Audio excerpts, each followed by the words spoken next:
You're listening to Parasearch Radio, news, views and reviews from the world of the paranormal from across the UK and beyond.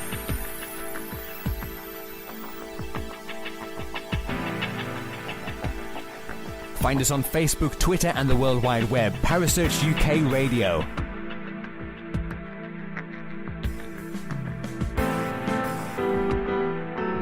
Parasearch Radio, broadcasting to the UK and beyond.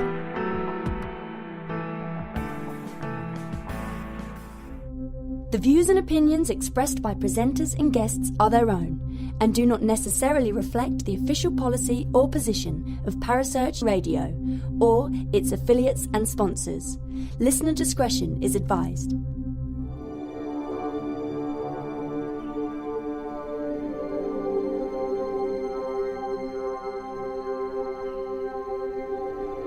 You're listening to Kerry Greenaway and Mark Manley on the Dark Mirror Paranormal Show, only on Parasearch Radio.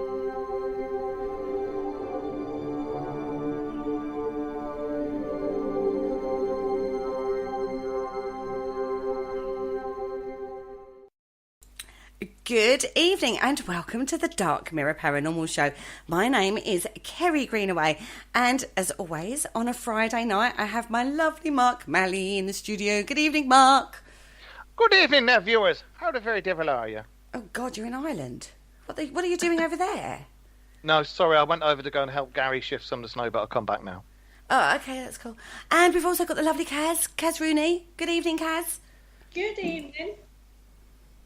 You okay? I'm good, how are you? I'm absolutely fine.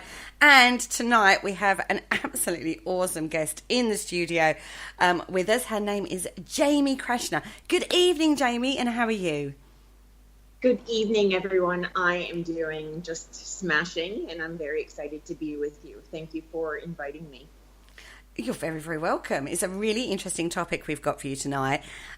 We'll try and be a little bit more lower key for you because it always gets a bit mad on a Friday.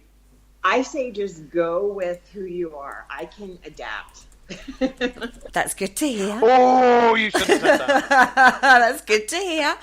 So the subject we are discussing tonight is paranormal in the Bible, which you know quite a bit about, don't you? I do. So before we get into that, Jamie, why don't you introduce yourself? It's the wine. It's the wine. Mates, it's Friday. That's all I can say. Introduce yourself to our audience, our listening audience, and tell them a little bit about yourself so we know what you are and who you are. Okay, well, obviously, I am an American. I am sure that you hear that. American? I thought you were German. No, don't make me say anything bad. You know I'm bad. Okay, no, German, not German. I am from America, and my background is in medical missionary work. So I've spent quite a bit of time in the American Army. Did you say missionary? Army. Missionary, not missionary position. Missionary product. I didn't say a word. You said that. I know, I'm so bad. I would just like, sorry to interrupt, Jamie. I would just like to point out, Mark and Jamie are really good friends. So before anybody gets worried about how Mark is being with our guest, I would just like to point out that they are very good friends. What are you on about? I don't know her. I don't know. Sorry, Jamie, carry on. You didn't say that last night, Mom. Ooh.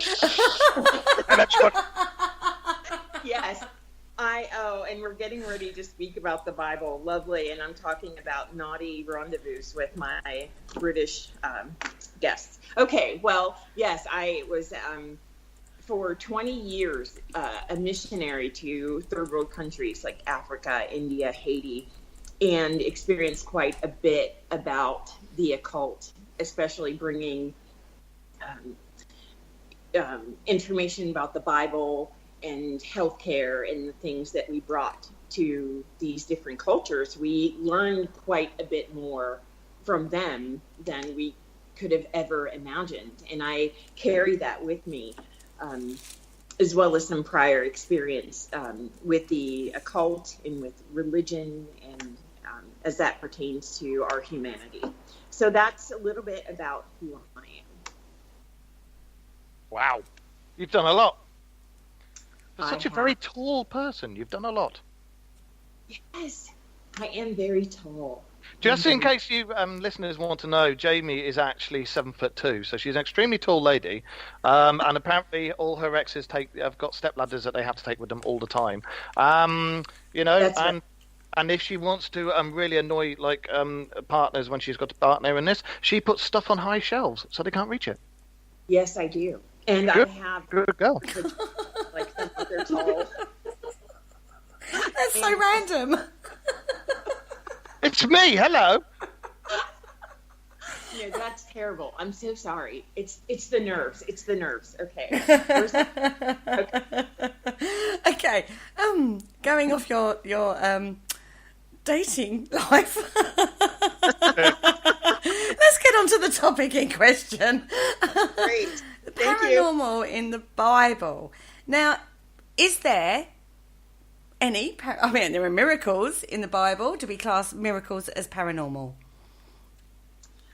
Oh, a miracle for me is about the perspective of one viewing it and how it affects them personally. I would say something like the first miracle, like wine to water, that's pretty amazing if that's an actual Carrie wants I would like it the other way round, to be fair. If someone could Water to actually wine. turn water to wine, that would actually suit my miracle. That would be my miracle, I would believe.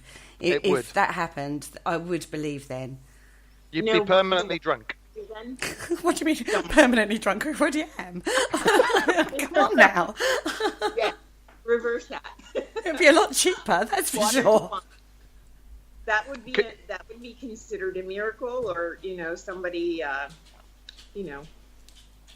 did some magic. Can you imagine the show if that was real? If Kerry had that ability of turning water into wine, can you imagine what the show would be like then? Everybody would be round Kerry's. We'd move and live in Kerry's attic, and they'd be, "Hi, welcome to that mirror show. I can't know who's on today, but hold it, let's get on with it." It kind of gets a little bit like that on a Friday anyway. Well, I love it. And yes, I would have a lot of new best friends if I could have that ability. But what do you think? Okay, let's break that down. Jesus was supposed to have performed that, correct? Yes. And what were the circumstances if we look at the story of that particular incident? It was at a wedding, and they had run out of their supply of hooch, and it was an opportunity. Wine was a very important commodity then, and very prized and expensive, and people have these notorious ideas about Jesus, that he was just this person that was just walking around slapping everyone on the knuckles, no drinking, no sex, no this, no that. But no, he's like, I've got this. I can just make this water into wine. Look what I can do. So, Hey guys, look at this. Sounds like a cool dude to me. The Almighty. So, yeah.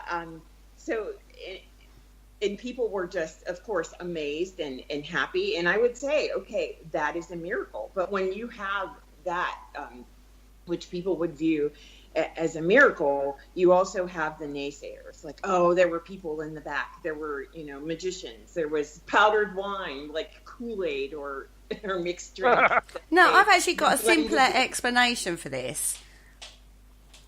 What? I do have a simpler explanation for this, because Alien? if you no, if you go to a night out, 9 times out of 10, most of us ladies in our handbag will have like a bottle Oh, God. of something in our Yeah. in our like handbag to make the night a little bit cheaper, or Classy, you have a box.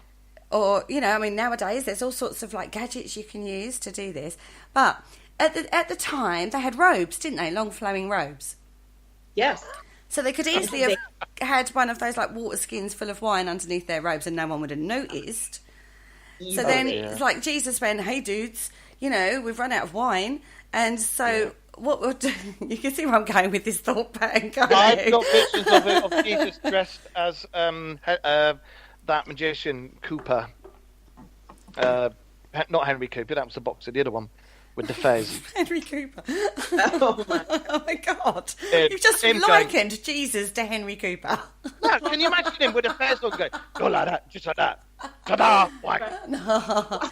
See, it's very similar to the five fishes story, isn't it? Where there was so many people turned up to hear him preach, nobody had enough food, and then all of a sudden he managed to manifest enough food for everybody to eat. But again, I think this is a case of where everybody had food, but because everybody wasn't eating, it was like, you know, better not get ours out because like there's a lot of people. And then once he encouraged that sharing and caring kind of vibe into the room, people got their food out and it all started to spread amongst the crowd. So that in itself is a miracle, is getting people to share, quite frankly. And even with wine, the tradition in that time, which it still is now, is that to bring out the more expensive and stronger alcohol and wine at the beginning of any feast. And you give people your first offering, which was expensive. And really, you know, after you had really good, you know, a really good vodka martini, and you had two, you're really good. So you don't really know what you're drinking. I agree. That happens at weddings to this day. Just saying. They out the expensive drinks first, and then they supplement with the well drink, the cheap crap. alcohol. Yeah. And so the $1.99 bottle that you get on the bottom shelf kind of jobby. Vodka birds. I'm going to pour this olive juice, this sludge, into a glass, and you're so drunk you're not going to know. So we've solved one miracle. I was just about to say, we can see how that's done, but one thing I'd like to know, what somebody's take on this one is, how was Lot's wife turned into a pile of salt? Now that gets into some pretty serious business, I think. That's when we get into the angry wrath of God in the occult. But then there are those people that will debunk that myth and say, well, with all of that explosion, volcanoes were the cause of it. And so I don't buy that. She was covered with ash, you know, and they perceived it as salt. There are so many theories about this, but do you want to know my theory on that one? Yes, I do. Please. Aliens. They used a death ray. It dehydrated her. All that was left was salt. Yes, Jesus, exactly. You got it right there. I might be saying that word quite a bit tonight. No, I agree with you, Mark, actually, on this one in regards to the volcano thing, because one person wouldn't have been... No, it would have been all of them. It would have been loads of them. It wouldn't have just been one person. I actually think this is a misinterpretation. Where he says she got turned to salt, I think that's a characteristic rather than she actually turned into a pillar of salt. Yeah, could it be a typo? She got turned into a slut. Could it be? I think she already was, wasn't she? Isn't that why she got turned into a pile of? I don't know. I would just like to add, I'm not very au fait with Bible stories. I would just like to say. So, Jamie, what is the story of Lot then and his beautiful wife that got turned into a pillar of salt? Well, that is a huge topic of debate in Christianity. One of the things that atheists will, you know, and theists will fight about. She was basically disobedient, and she was warned to flee and not to look back on the destruction of God. But before this, God apparently gave Sodom and Gomorrah so many chances. You know, he even sent 2 angels. Now this is a miracle. He sent 2 angels, and the people were so depraved that they knocked on Lot's door and they said, oh, you know, we want to see those men that are here. They're not like the men from around here. And Oh, wow. Lot said, well, I have daughters. He actually offered his daughters. I have daughters that you can sleep with. They said, no, we don't want your daughters. We want the two men. They were angels of the Lord. And Sorry to stop you. They were angels of the Lord. He offered them the daughters, and they went, no, we want the men. Yeah, Sodom and Gomorrah. Sodomite. Okay, carry on, sorry. Yes, the men, they wanted to sleep. They wanted to have sex with the angels. And that was one of the breaking points for God. He's like, God damn it, I sent my angels. You could just see him looking down going, even God has a boundary. I'm taking them out. That is just my final line. It's like, okay, I can't have, my angels wiped out. This is one of my things, what I was talking about before. This is why I don't dispute that things happen down throughout the years. When you look at the timeline, and you look at the timeline of events, especially in the Bible, they coincide with the timeline of events of other religious scripts and books. And exactly. And as I said before, as you all know, I am a firm believer in extraterrestrials. If you've got an extra ball, then you'd be an extra testicle. But I definitely think that there is intelligent life. It may have possibly appeared to us in guises that we would know and recognize and understand, but it varied from country to country to country. And if they had this massively advanced technology, which they've still got compared to us today, they would be able to cloak, change how they look. Various ships with stupidly powerful weaponry. There's places in India which still got the radiation in the ground, which is left over from various so-called the fights that's in the Mahabharata, with the big space battles. I love the fact you've gone off topic again, babe. No, we're talking about miracles. We're talking about lots. I'm getting there. That was Sodom and Gomorrah. Sodom and Gomorrah was destroyed by fire from heaven and big balls of fire from heaven. So I'm saying plasma weapons and dehydration weapons, aliens, there you go, solved. Okay, Sorry. So anyway, Jamie, back to Jamie and continuing the story. I got off track with the angels with the men, sorry. Well, that was one of the things that led up to God, his final straw. He's like, okay, I sent my angels, and that was just enough. There is no hope. But he did offer some hope and say, okay, well, Lot, you and your wife and your small group of family, you can flee. Don't look back. So the reason that Lot's wife was theoretically destroyed is because she disobeyed God. And the Old Testament is God was the law in punishment, and not the benevolent post-Jesus God. It's like, okay, I sent my only son. He's like, no, what did I say? Don't look back, zap. So I think that, that the idea that, okay, God is alien is not so far-fetched. I mean, I have this discussion with people all the time.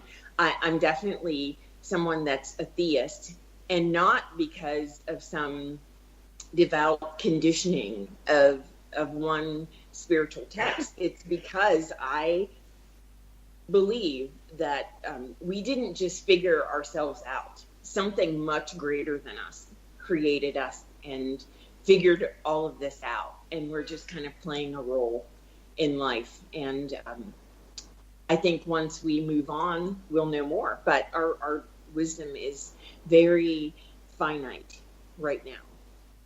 But it takes a greater mind to believe that something greater than us created all of us in the world that we live in. So, okay, sorry, I got off topic. Apologies. That's all right. No, that's absolutely fine. So basically, from, again, my perspective on this, is possibly there was a volcano. We've talked about volcanoes. Possibly there was. That creates a lot of static electricity in the air as they're running away. Ashley has put this into the chat room. Maybe she got struck by a lightning bolt or something like that, rather than it being the wrath of God. So it may have been coincidentally happening, a coincidental happening at just that particular time. Right. Well, most of the human body, has a lot of sodium in it. To science this, it has a lot of sodium, and most of the body sodium is definitely in the blood and around the cells of the body, and that's what keeps our balance.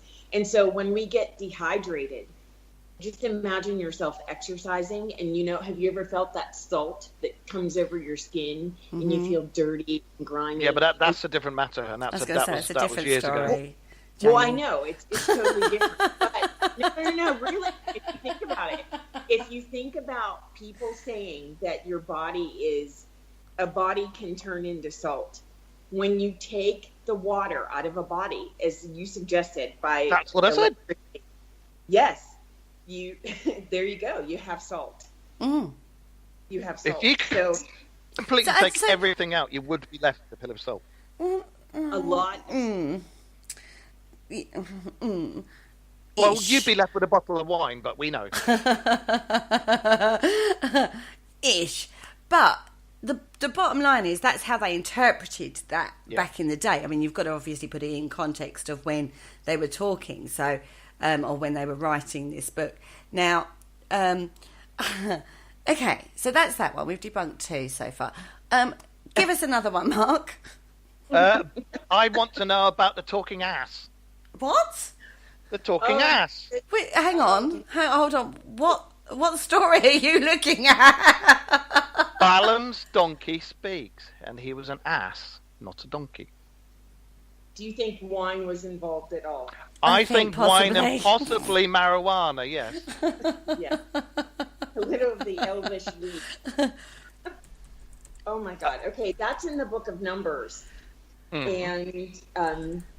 And again, angels were involved. So that's a huge part of the paranormal in the Bible, angels and demons. That's where you're really going to get into the paranormal actually in the Bible. And we saw that all the time overseas, was the manifestation of spirits and conjuring and all those kind of things. But yeah, the donkey apparently did speak.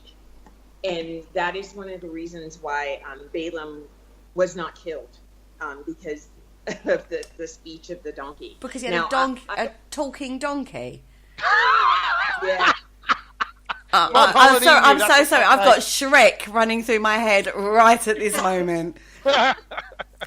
Carry on. Donkey's looking for the smacked bottom. Oh my God. Just like to reiterate that Jamie is fully aware of what happens on the Friday night show and still agreed to come on. Yes. So we're saying that his donkey sounded like Eddie Murphy. Oh my God. That'd be awesome if it was. No wonder he was spared. Oh my God. I reckon ventriloquism. I personally think somebody was very good at throwing their voice and made the donkey look like it was talking. And back then, if that happened, everybody would have gone, "Oh my!" And if Yes. if God was an alien or a space captain or whatever, he would have gone, "Oh my me!" That donkey's talking. Yeah. That'll do, donkey. That'll do. That'll do. Same thing about the burning bush. That is a huge. See, that's Yes, right. just a redhead with no Okay. knickers on. Let's move on to the burning bush rather than donkeys talking, because Maybe it was that same donkey. maybe it was the same donkey. Can I just say one thing before Jamie talks about the burning bush? Go on then. I'm a redhead, and if I didn't shave, I'd pull my trousers down. I'd have a burning bush, I'll tell you. Anyway, carry on. Jesus Christ. Oh, I knew. Oh, I knew you were going to say that. It's a redhead with no pants on. God. Oh my God. Jamie, tell us about the burning bush. Yeah, go on, tell us about your burning bush, love. Oh my No God. This is scream for that, Moses, isn't it? Okay, well, it was described in the book of Exodus in the Cannison. Bible. That's Old Testament, and it was apparently located on a place called Mount Horeb, Horeb, and it was God and Moses. God, the form that they describe in the Bible as Adonai, is the God of the Israelites. And so that is the context of the burning bush, and that was God manifesting to Moses, because people believed that God was such a powerful entity. And Mark, this is where it gets into, was God an alien that the human mind could not conceive of? Go ahead. No, I was going to say, no, I totally agree with you. I think so. But it's like I said, God, or I don't believe in one God. I think there's lots, like the ancient Romans and ancient Greeks. But they would appear to whatever country, whatever area, in a fashion, in an appearance that place would understand. That's why you got so many, but it all happens along the same timeline. And yeah, God was the head honcho. And you're right. Carry on.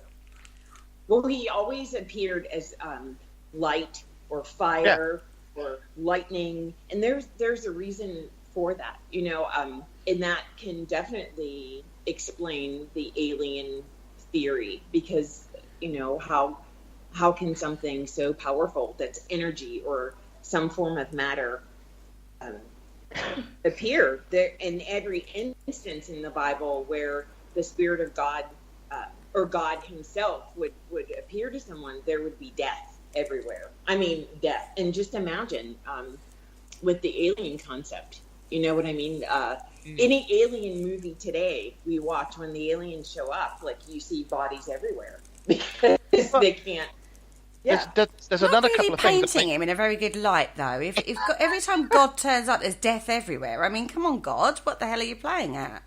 I know, but it's all through the Bible. You've also got to think of, and I think I know where Jamie's going with this, he appears as light. When he appears as light, there's electricity and flames, might be St. Elmo's fire because of high electricity and stuff like that. People die when God appears because of the light. Would that be because of whatever power source is being used, radiation and that? Because when you look into it, and there's a few descriptions of how the people died. It says about the bodies being burnt, having bad burns and everything on them. And to me, that just all ties in with a massive power source.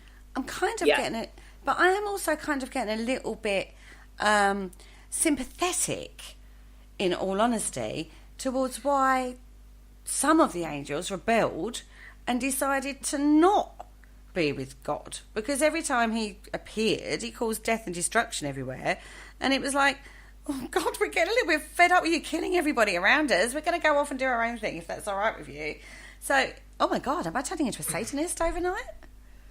No, but you are mentioning the greatest story of an angel defying God. The most beautiful, most powerful angel defied God. It's like, no, I don't like what you're doing here, and I'm going to get a crew, and we're going to overthrow you. And that didn't work out so well, I think it worked out pretty damn well, actually. Death and destruction don't seem to... Well, I say that, yes, maybe. Anunnaki, that's all I'll say. The Anunnaki, that's all I'll say. Oh, God. The Anunnaki you and your story, aliens. No. The Anunnaki theory has exactly the same thing. They didn't agree with... Because that in our DNA, and it's been proved, that we had a set strand of DNA up until a couple of thousand years ago, and then it drastically changed and was altered within a very, very quick time frame. That's been proved scientifically. And in the story of the Anunnaki, it says that the whole reason the head guy's son rebelled against him was because they didn't agree with him doing DNA splicing and DNA experiments on us. Because remember, back then it wasn't just humans; you had all sorts of different hominids. And apparently, if you read into the Anunnaki thing, they were doing stuff with our DNA and other hominids' DNA and mixing it all together and coming up with hybrids. And we were like the hybrid at the end. But the sons rebelled and said, no, we don't like what you're doing here. We're going to go somewhere else where we can try and do our own thing. Yes, I think that is definitely, you see a pattern throughout every major religion, every anywhere there's there's any type of advanced society, you always see that same kind of pattern. The people that assert themselves, even in the human body, how our bodies are made up, scientifically, you know what I mean, and how disease invades us. There's always like a set standard, and then something just invades and breaks things up. And well, 3/4 of our DNA strands locked, and they away. So going back to the burning bush, because I can't help myself, I have a theory on this too.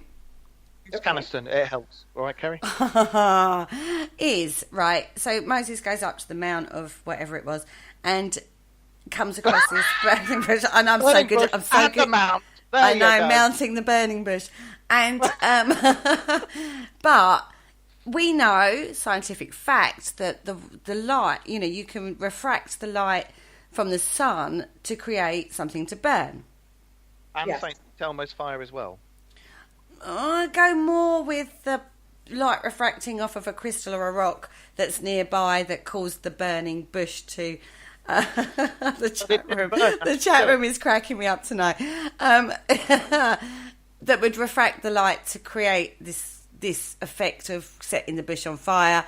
And then Moses goes up there. He's very hot, you know. Obviously, he's a little delusional because he's got himself into this state because I'm going up to meet God, and then has some form of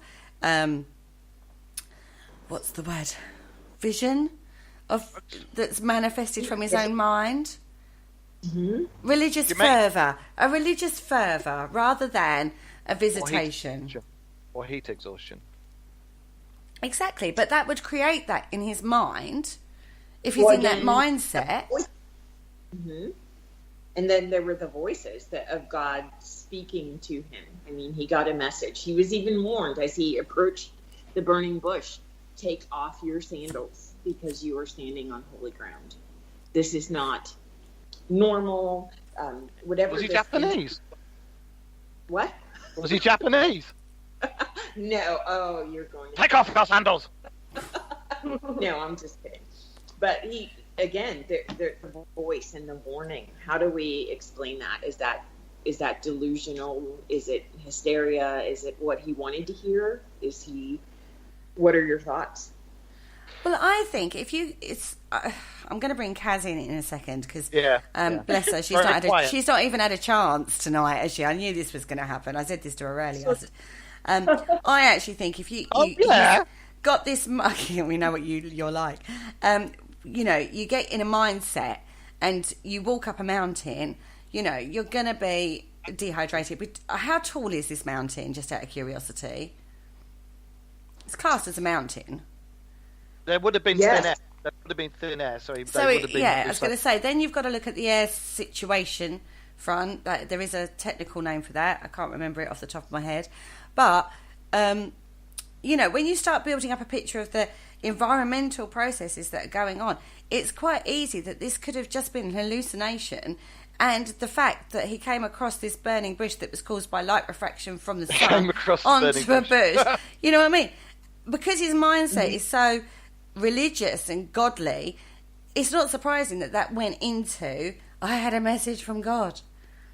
Right. Well, it's not, you know, surprising at all. When you hear about people today with, you know, committing the strangest acts, they often speak of their encounter with angels or demons or God. I mean, that the mind is very tricky that way. So you have heat and sand and fatigue and altitude and a million followers bitching at you. Moses, where's my food? Moses, where's my water? Moses, where is God now? I'm hungry. You know, my wife. Are we nearly there yet? I'm tired of carrying grandma. Like, you have all these things. Like, I was pretty pissed by the time he got to the mountain. I mean, was Moses treacherous? Did he say, well, I'm going to tell these idiots that I saw God? Was Moses a liar? Just one thing in the chat room, David Cook. The bush wasn't actually on fire. It said it appeared to be shrouded in flames, but it wasn't actually burning. Like if you cover something in neat alcohol and burn it, the thing underneath won't actually burn, but the alcohol will burn off. There are a few plants that do that as well. They give off a chemical that burns, but they don't actually burn. But yeah, it was the appearance of burning without burning. Yes, and for people that come from a theist point of view, that was part of the miracle, that it was unable to be consumed by fire. Some of the names for God have to do surround names for fire, and to be surrounded by fire but not consumed by it is a miracle for Christians. That's like no, we do it every Christmas. Again, we go back to Christmas. We do it every Christmas. We set fire to a pudding. Pudding. Well, yeah, we pour brandy over it, set fire to it. The pudding doesn't consume, but the alcohol, like you said, the alcohol within that doesn't it? Yeah, it burns off. And you get like a great blue flame, and depending on how much alcohol you use. You'd have drunk it all. Mate, no, seriously, it does depend on the amount of alcohol you use. Note to self, don't use half a bottle. Wow. It's not consumed by fire. And, there were apparently 3 people not consumed by fire in a furnace in the Bible, too. So we know that must be a miracle. How did that happen? But that's a different story. That's the fiery furnace. But, so that's a big thing in Christianity in the Bible, fire. God is the all-consuming fire, the thing that can consume us when other things can't. And so there are a lot of fire's a big deal. So, But again, we go back to everywhere that God seems to appear. We have horrible circumstances, and thank God He doesn't appear much these days. Is all I can say. Although some would argue that point. Yes. Mm-hmm. How do we know any modern day miracles then? Do I know any? It's a miracle that I'm not passed out right now.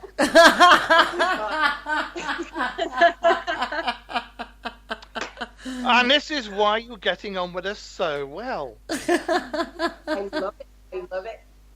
So I can't see the chat room, but I'm hoping, your usual Friday devotees aren't just rolling their eyes like, oh, I no, hate they're joining they're joining in with the bants. Don't you worry about that.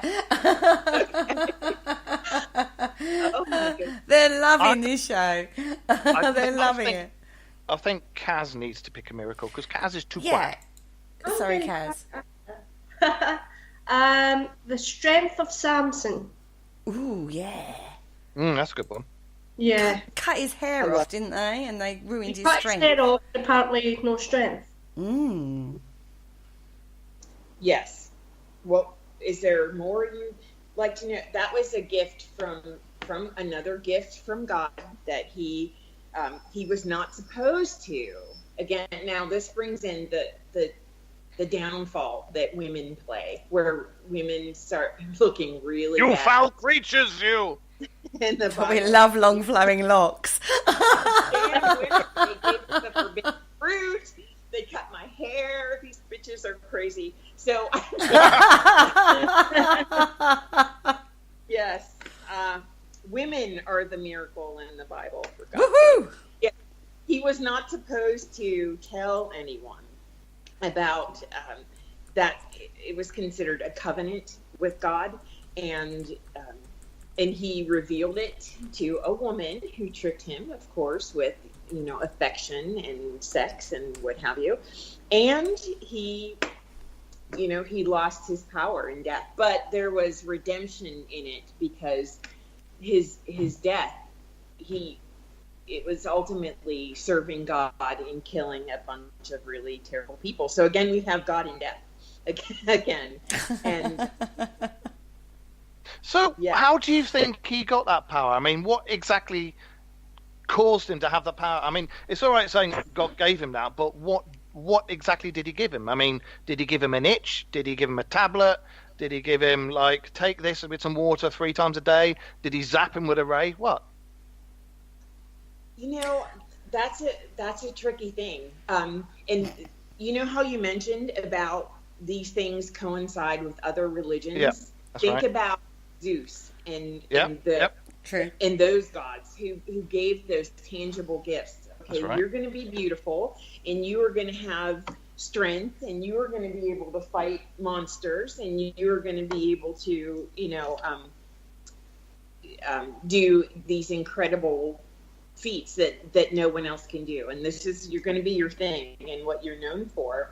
And I don't think that there's any easy answer to that, because it gets into the fact of does God, and that's where the Bible really, again, contradicts itself everywhere. Does God, people say, oh, I have a lot of favor from God, but then there's scripture that says, I do not favor anybody. I am the God of everyone. But then, okay, I love King David more than everyone else. I love this prophet more than everyone else.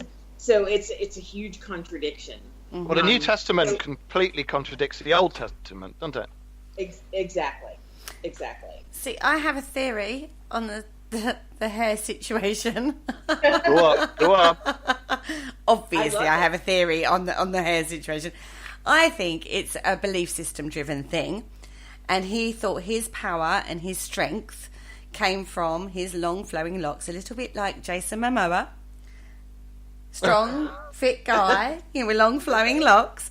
Yeah, and then these girly So girls. Samson was Aquaman. Well, he's quite. Samson was Aquaman. Well, all I can say is did it all. And then I know, sorry, whew, hot moment. Anyway, so then these girly girls came along and went, "Gonna have your hair, mean," and took his hair, and he was like, "No, all my power was in my hair. I'm not fit no more because my hair's gone. I don't look good with short hair or a bald head or whatever." And actually, he might have rocked that look if he had that belief in himself rather than the fact that his hair was long. Back then men having long hair was seen as a symbol of strength. Exactly. Yes. In virility. And this is a man who, according I'm to now the Bible, impotent because I've had my hair cut off.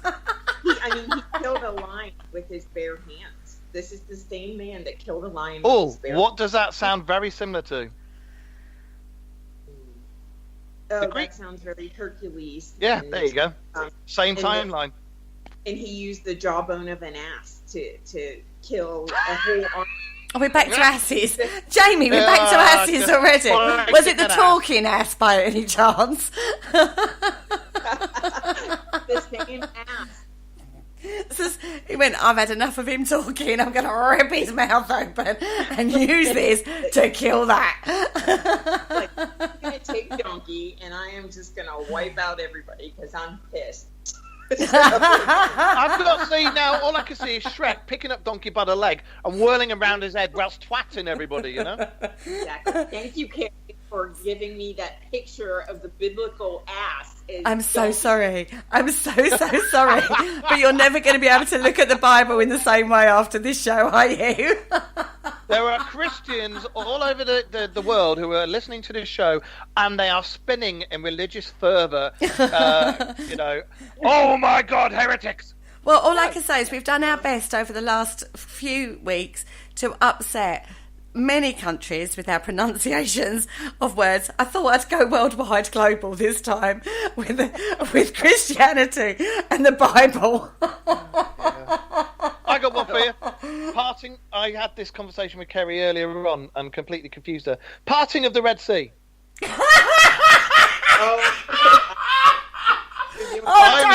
Don't make me corpse this week. Earthquake. No. Don't make me I was corpse thinking this more week. like Bruce Almighty, parting of the Red Sea. Oh, God. Sorry, Jamie, carry on. Are we talking about the ass or the red? No, we're talking parting of the sea. Notice I omitted the word red. Oh, okay. Well, that's also, again, in the book of Exodus. And, again, Fire comes into play. It was used pillars of fire to hold back the Egyptians. That came into play. So again, we have we can look at conjuring, because people, believe that Moses was the non-Christian people that look. They're like, oh, he was a great magician. He was a conjurer. He put out his staff and the sea parted. So of course it must have been a miracle. But then you have your people. Well, it was an earthquake. It was because again, here come the fire pillars. How do we explain the fire pillars? How about alien weaponry? Putting it out there on an environmental basis.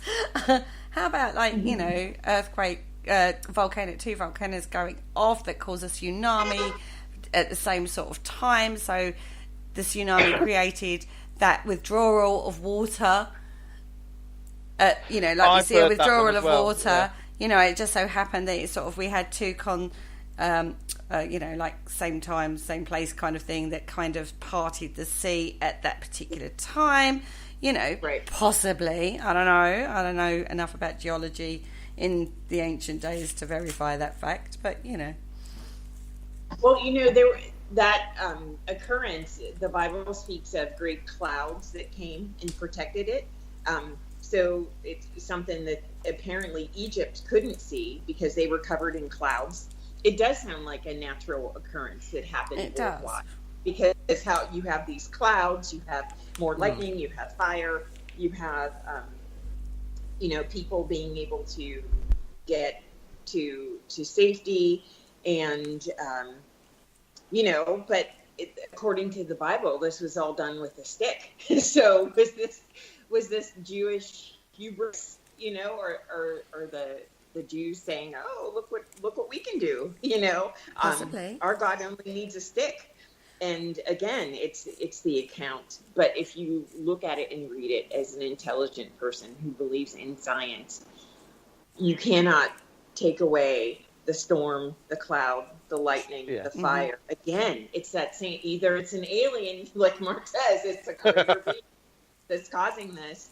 And it's like, okay, but I, as a theist, I struggle with the idea, and I've seen the most unusual and horrifying things happen from your average everyday human being, especially in Africa and Haiti. I've seen things that I just didn't think were possible, were humanly possible in any way. And but this to me feels like a natural occurrence that had to have evidence of its occurrence around the world. And the voice of reason from somebody who was extremely religious, and that's a good thing. Don't worry, I'm not putting it down. That's a good thing. And I don't put I actually think what's interesting in this, if it was a natural occurrence happening, that person who's Moses, again, just putting it out there, obviously was either very, very good at reading the environment, or it's the timing. The timing, he got all those people on the shore at the right time for those seas to pass. Whatever caused that, he got them there at that particular time to cross that point. So all I will say is it's timing in that. So either he was, like I say, incredibly tuned into the natural environment and could read the environment, or he has a second sight possibly to give him those clues. God called him on his BlackBerry. Well, yeah, this is true. If you believe said, look, half get of your what you backside believe. down there now. Well, see, no, I'm very open to all sorts of theories, but Moses wasn't known to be any rocket scientist. I'm just going to say that.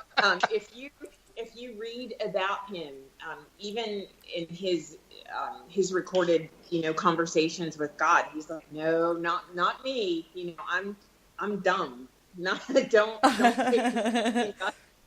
You're the one, Forrest Gump. You're the one. Oh, You're the one. Oh, run, Forrest, run! Run through the Red Sea when it parts. Yes, that's the nature of God, that He chooses average, everyday, ordinary people. So when you get the people that are on their spiritual high horse, that say, I am anointed by God. I am the best. I am the best prophet. I'm the most holy. It's like, you're full of shit because God does not use people like that. And that, ladies and gentlemen, is the end of TV evangelism as we know it. Yes. God chose prostitutes. He chose tax collectors, fishermen, hunters. He chose stupid people. He wasn't out there, looking for, well, let's see, who did I make that's a candidate for Mensa? Let me choose them. Nope, he didn't. And so I think who God chose has everything to do with what's recorded in the Bible. Also, another one I'd like. That's an interesting point, actually. Yeah. Yeah. Do you know what? Thinking about it, yeah, very Forresty Gumpy. But is it because? Oh goodness me! I can't believe we're going into this realm. People who have a higher IQ are very logical minded, very analytical minded. So they overthink things, they over question things. They always think, well, why? The why, isn't it? And they have to find the reason behind why the stars circle. Why there's a night and a day, and why why. Well, I don't know. I'm trying to think of some ancient that's things that were found out. He was wise, and he questioned God. The devil questioned God. Exactly. God had no tolerance for that. He's like, no. Like, I'm not going to explain anymore to you. I said no. And that wasn't good enough for Lucifer. That was not good enough at all. So he didn't seem to go around choosing the bright morning star, which is a name for Lucifer.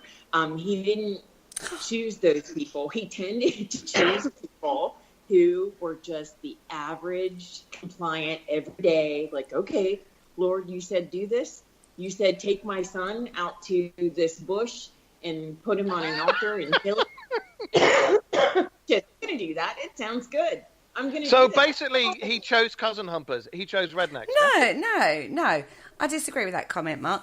I think he chose people that were had a more emotional threshold. I thought you were about to say he chose people who had issues. Then. No, because I also say, when I look at the story of Jesus, I would not say Jesus was stupid at all. I think he was a very intelligent man.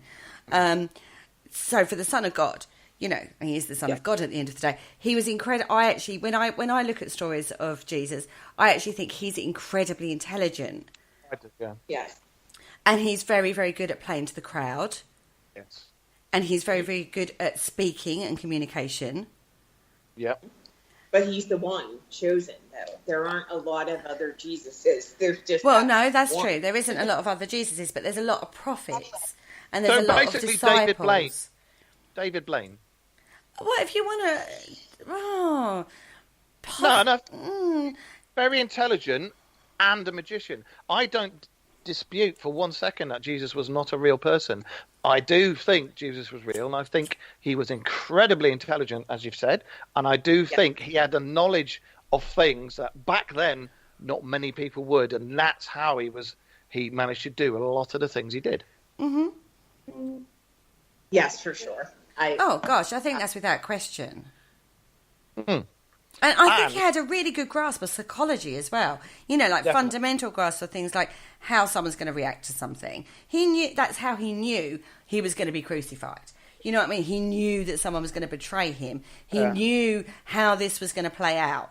You know what I mean? Because he had that really that really understanding of the psychology of man. Yeah. Whether that's a God-given gift, I would question, or whether that's just somebody way ahead of his time. But there are people that we've seen through history that have been way ahead of their time, like, and I'm going to throw Leonardo da Vinci. I nearly said Leonardo DiCaprio into the mix then. I nearly said it, didn't go there.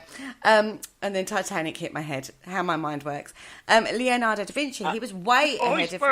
And that brings up a whole new question, but we're not talking about that. Like Leonardo da Vinci at the time, way ahead of his time. And that's how I see Jesus when I look at, and I look at some of these stories in the Bible, and I also have a time where I think, it could be explained, but because of the language it's put in regards to the Bible, it's actually a misrepresentation of the actual events of what happened. But then we know the Bible was written by a bunch of men, basically. Yes. Don't we? Was Yes, it Augustine or Octavia? Augustine, wasn't it? Yes. Him. Who Yeah, 'cause brought that these is people man's together. version.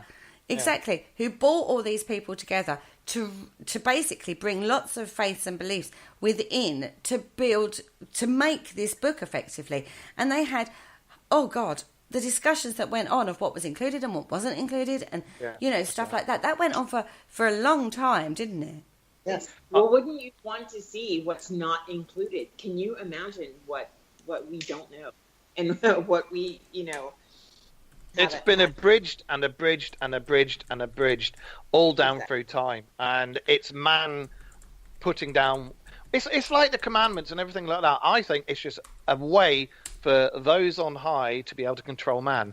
Or you're going to go to hell if you do this. Or you're going to go to hell if you do that. Or you mustn't masturbate because you're going to go to hell if you do that too, etc., etc., etc. Exactly. And my greatest issue with religion as it is portrayed today is that it is not what the intent of it was supposed to be. It's been completely taken out of context. Yes, wielded to control and destroy other human beings. And that is why people hate it. Exactly. I mean, as Ashley Nibbs said in the chat room, there was a 30-year gap in Jesus' history. Funnily enough, I read something about this last night, and there are Indian religious scripts and stories and books that have recently been unearthed that say that Jesus actually went and toured through Tibet, Himalayas, India, and I think he ended up in Tibet for 30 years, and he studied all the different religions, and he used to teach in Tibet, and it wasn't Christianity, so to speak. It was the best bits of all religions without all the crap, It was the be good to your fellow man, be this, be that. He took all the best bits, and to be honest, I can see that. I can see him doing that. Well, yeah, that is when I think of Jesus and a Christ figure and a figure of that offers salvation to a whole world. I go back and forth with people all the time here in the States that just have this very narrow view of what Jesus was, and it's so dangerous. They're like, oh no, he was this chaste white male. No. These certain beliefs that everyone that was not, under his rule and authority is condemned to hell. I'm like, even in the Bible, it doesn't say that anywhere. Yeah. I'm like, what the hell are you reading? What are you reading? It's down to personal interpretation. It's a lot of it, though, personal interpretation when you read something, isn't it? Yes. I mean, we only have to look at a modern day example of that, of how many people believe that Dan Brown's The Da Vinci Code is actually real. Yes, but do you know, that's a whole different show. That is a whole different show. That. I think we should have a show on that. That's a very, very good idea and a very good point and vein of contention there. Well done. I know. Anyway, on that note, we have actually drawn to the end of the show. Thank you so much, Jamie. We are so going to have you back on, I tell you now, because we have literally only just scratched the surface, and I really would like to talk to you more about certain things that you've done, because fascinating, I'm telling you guys, absolutely fascinating. Now, next week on the Dark Mirror Show, what are we doing next week, guys? Do we know? No, yeah. I don't know. Oh, I'll make a decision tomorrow and let you guys know. And there's my boss hack just popping up there. No, I'll talk to you guys about it and get back to you. Da Vinci Code. Possibly. Who knows? Rosalind and the family line, because Jesus had a wife and he had children. I love the fact you think this is fact. Well, I mean, why not? I mean, suck it in. We're only going on a set of rules that man wrote and stories that may have been misheard and misinterpreted. Why wouldn't he have got his rocks off and had a message? Possibly. Anyway, guys, go over to the Parasearch group page on Facebook. We are running a competition at the moment. We have been really, really lucky to have been gifted 2 tickets for Fort Horsted for the 17th of March. Now, the draw is going to take place on the 14th on the Haunted History Show with Penny G. Morgan. But what you have to do, you have to go over to the group page. If you're not already a liker, then like the page. That way you'll be able to enter the draw. So you need to comment on the post. And if you're great and if you love us so much, you'll share that post as well. And if you're really, really great, you'll go over to Fright Nights London, and you will like their page as well. And get a chance to win these 2 tickets for this investigation. You do have to be available for the night. It is something to do with Fright Nights London, nothing to do with Parasearch. But as I say, they've been gifted to us to give to you guys as listeners. Thank you so, so much for joining us. On Sunday, we are off tomorrow, but on Sunday night, on the Spirit Dimension show, I have the amazing paranormal detective, Mr. Greg Lawson, in the studio with me. I also had Mr. Ashley Nippon, but as I keep saying, again, I publicly apologise. Poor old Ashley didn't really get a chance to talk because old Motormouth over here did too much talking. And you say I am. Honestly, I felt so bad afterwards when I realised how little I'd actually... It's a bit like poor old Kaz tonight. Yeah. Kaz has been sat in the background just going, "Oh, connect me." That's What about it. about me? Terrible. I'm so sorry. It's an absolutely fascinating discussion though tonight. Thank We've got you. to have Jamie back for part 2. Oh, Brilliant most job. definitely. Most definitely. Thank you so much for joining us. Don't forget, we're also over on YouTube. Don't forget to go over there, subscribe. So if you miss any of our shows, you get a notification. You get a chance to listen over there. Or you can come over here on Spreaker and listen to any of the shows that are already available as a podcast, including tonight's fantastic Great Paranormal Debate. That is now a podcast that you can listen to. And on that note, thank you again, Jamie, for joining us. We're definitely going to have you back. Oh, my pleasure. Thank you. Don't hang up, Jamie. Stay where you are. Don't hang up. Okay. Oh, yeah, don't you hang up. We have an after-show party to do, yeah. And on that note, it's a Friday night after-show party just about to go live. And thank you guys so much for joining us in the chat room. Fascinating listening, watching all your comments scroll through. And on that note, I bid you and the gang bids you. Say goodnight, guys. Good night, guys. Good night, guys. And on that note, we bid you a farewell. Thank you for listening. Don't forget to join us for more shows throughout the week. Find us on Facebook, Twitter, and the World Wide Web to keep up to date with all the shows right here on Parasearch Radio.